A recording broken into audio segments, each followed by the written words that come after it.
this another episode of Notable Prisons and the Inmates that Occupy them. What I'm gonna need y'all to do is, get the lighters ready. Y'all like the sound of my fake lighter? I don't have a lighter on hand. But anyways, go in the comment section. Let me know where y'all watching from. Give me feedback. I'm trying to make this channel great, people, and I want y'all to help me do that. Be a part of the journey. But anyways, we are going to take a trip back east, and we're going to check out Sing Sing Correctional Facility. Very, very, very popular prison out in New York. You have Riker Island, which is a jail, but this is like one of the prisons out there. But anyways, let's get straight into it. So pretty much, it's a maximum security prison operated by the, New York State Department of Corrections and all that old type of shit in the village of Ossining, New York. It's about 30 miles north of New York on the east banks of the Hudson. It holds about 1,700 inmates, and it housed the execution chamber of the state of New York until the abolition of the capital punishment in New York. The name Sing Sing was derived from the Sint Sink native tribe from whom the land was purchased in 1685 and was formerly the name of the village in 1970. The prison's name was changed to Ossining Correctional Facility, but it was reverted to its original name in 1985. There are plans to convert the original 1825 cell block into a period museum. The prison property is bisected by the Metro North Railroad 4-track Hudson line. So, just a little more brief history, and we're going to get started. Sing Sing was the fifth prison constructed by the New York State authorities in 1824.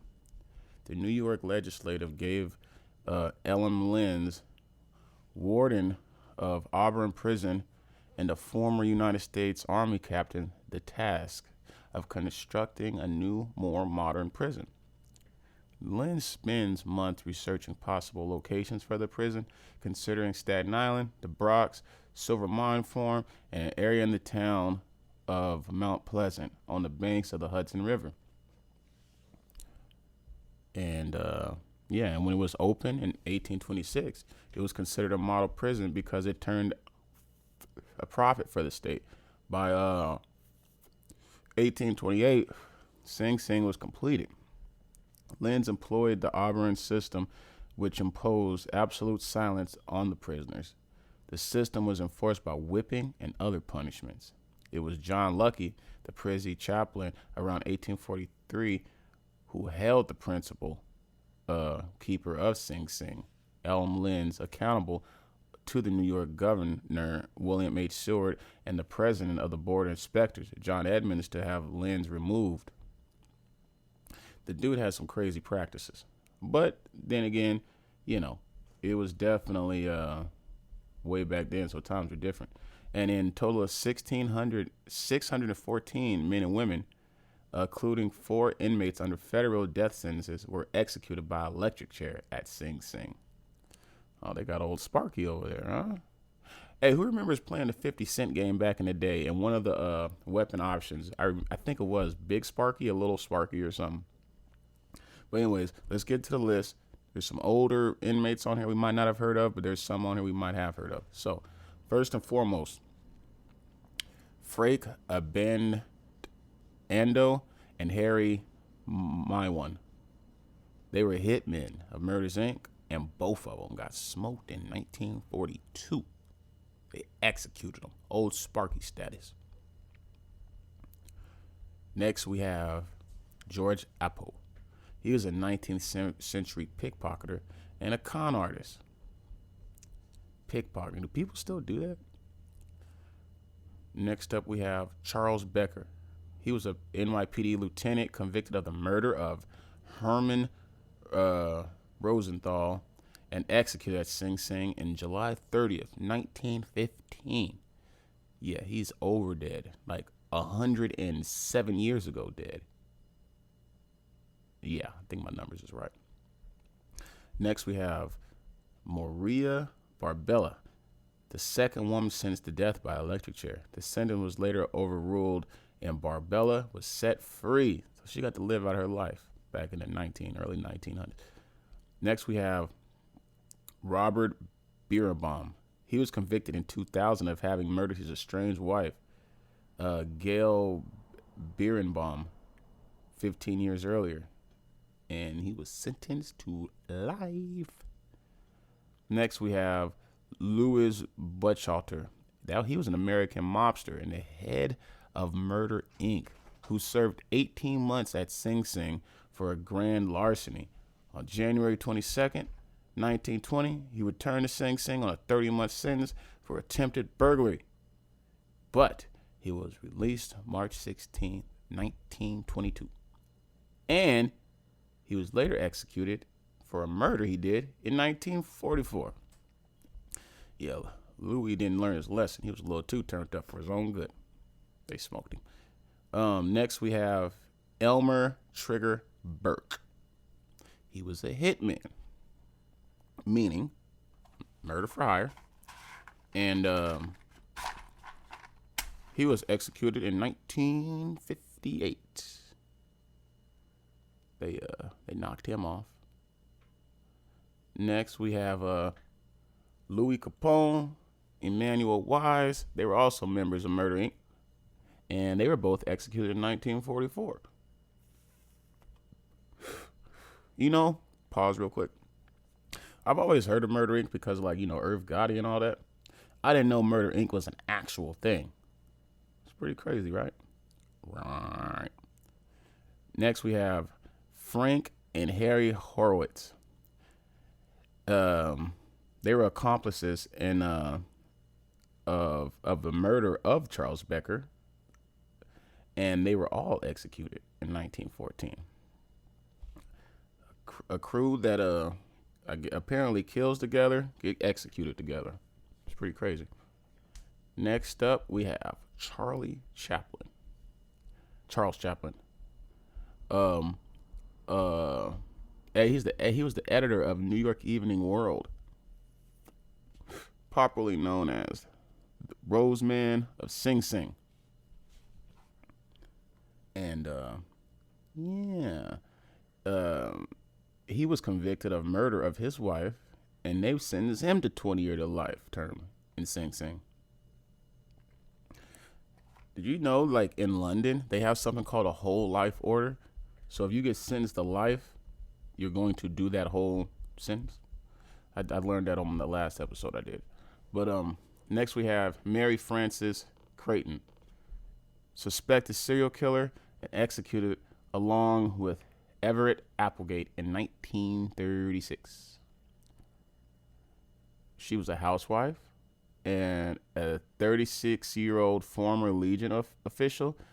She was executed in Sing Sing's electric chair, Old Sparky, for the poisoning of Applegate's wife, Ada, in Baldwin, New York. Damn. Daniel. Next we have Monk Eastman. He was a New York gangster and the leader of the Eastman Gang. He was sentenced to 10 years in Sing Sing in 1904. Safe to say he got out. Raymond. Fun fact. That's my middle name. Raymond Fernandez and Martha Beck, so-called Lonely Heart Killers. They were both executed in 1951. Damn. A couple got executed together. Next, we have Albert Fish. He was an early 20th century American serial killer, child rapist, and cannibal. Executed in 1936. Oh, yeah. You know what category he goes in, right, y'all? Type it in the comments. Y'all know where he gonna go. Next, we have Paul Jeetle Jr., formerly the longest-serving prison inmate in the United States, whose sentence ended with his parole. He served 68 years and 296 days in the various New York prisons. The time he did in prison is about the same, almost the same amount of time that Queen Elizabeth served as the queen. She had a great life for 70 years. This dude put himself in a horrible situation and had to deal with it. In fact, let me tell y'all a little something about the guy. He was a murderer and bank robber and all this other crazy type of shit that I'm not going to say because it has words in it I don't like. The R words. Next, we have Martin Goldstein and Harry Strauss. They were hitmen of Murder Inc. and they were executed in 1941. So it sounds like Murder Inc. was putting in a lot of work back in the day. Next, we have Mary Jones, a 19th century transgender prostitute who was a center of media attention for coming to court wearing feminine attire.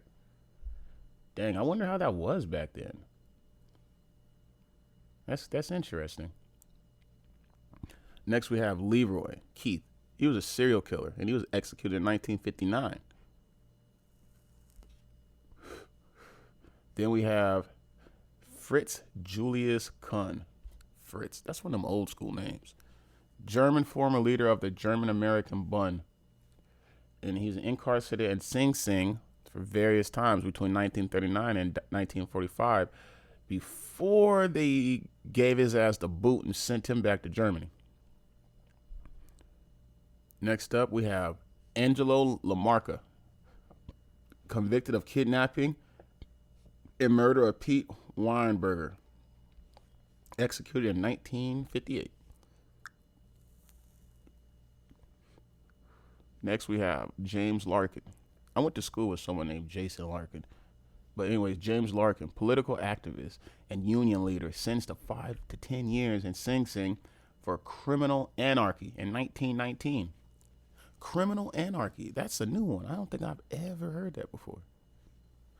Next up, we have Eddie Lee Mays. He was executed in 1963 and became the last person executed in New York. So what they do with Old Spark, they just dismantle it and use it as firewood or what? Next, we have George C. Parker, infamous con man known for selling the Brooklyn Bridge that is now in Lake Havasu, Arizona. No, I'm tripping. That's the London Bridge. Y'all thought y'all was going to roast me in the comments for that, huh? Next, we have John Roche. He was a serial killer and rapist, executed in 1956.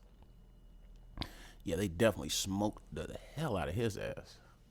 Old Sparky style. Next, we have Julius and Ethel Rosenberg. They was executed in 1953, conspiring to pass secrets of the American atomic bomb project to the Soviet Union during World War II. Damn, so essentially they got executed for espionage. Yeah, America ain't playing with this book of secrets. If you know something, you might as well keep them to yourself. Next, we have Norman Roy, serial killer and rapist, executed in 1956. Next, we have Hans Schmidt, executed in 1916, was the only Roman Catholic priest executed in the United States. Yeah. You want to know what he did? He was convicted of murder. Next, we have Tony Sirico. He's an actor known for his role as Paulie Gualtieri on the critically acclaimed television series The Sopranos. He was convicted of felony weapons possession and served 20 months of his 4-year sentence at Sing Sing for having one too many blowers. Next, we have Ruth Snyder, executed along with Henry Judd Gray in 1928. Snyder's execution was illegally photographed. Yo, I think that video was on like rotten.com or something. I think I know exactly what they're talking about. Next, we have Willie Sutton, career criminal who escaped December 11th, 1932. And he so basically what he did was he had a 40-year robbery career, and he stole an estimated 2 million. And he eventually spent more than half of his adult life in prison and escaped 3 times. For his talent at executing robberies and disguises, he gained the nickname of Willie the Actor. Willie the Actor was definitely a bank robber of that magnitude. Big one. Next, we have Joseph Valachi. He was a member of the American Mafia and served his prison sentence approximately 1 year at Sing Sing before he was 20 years old. Oh, he was a turned up individual. Next, we have John Adrian Velasquez. He's serving a 25-year to life sentence after a murder conviction, and he was released in 2021. So he got out. Maybe he changes his life around. Next, we have Ferdinand Ward. And he's a swindler who ran a New York City investment firm with Ulysses S. Grant Jr., son of the former president. And he revealed to be a Ponzi scheme that bankrupted the Grant family in 1884. You know, some of these names I come across, you could just tell they were like those 1800 names, like Ferdinand. Like Ferdinand, that name don't sound current. Next, we have Richard Whitney. Served a sentence for embezzlement at Sing Sing from 1938 until 1941. And then we have Frederick Charles Wood, American serial killer. Killed 5 people in New York from 1926 to 1960. Beginning at the age of 14, he was a habitual criminal who expressed no remorse for his crimes, who was sentenced to death and subsequently executed at Sing Sing prison in 1963. Whoa, damn. Well, with that being said, I appreciate y'all for watching. Stay tuned for the next episode. La da da da da. It's the one and only notable prisons and inmates. All right, y'all. Light.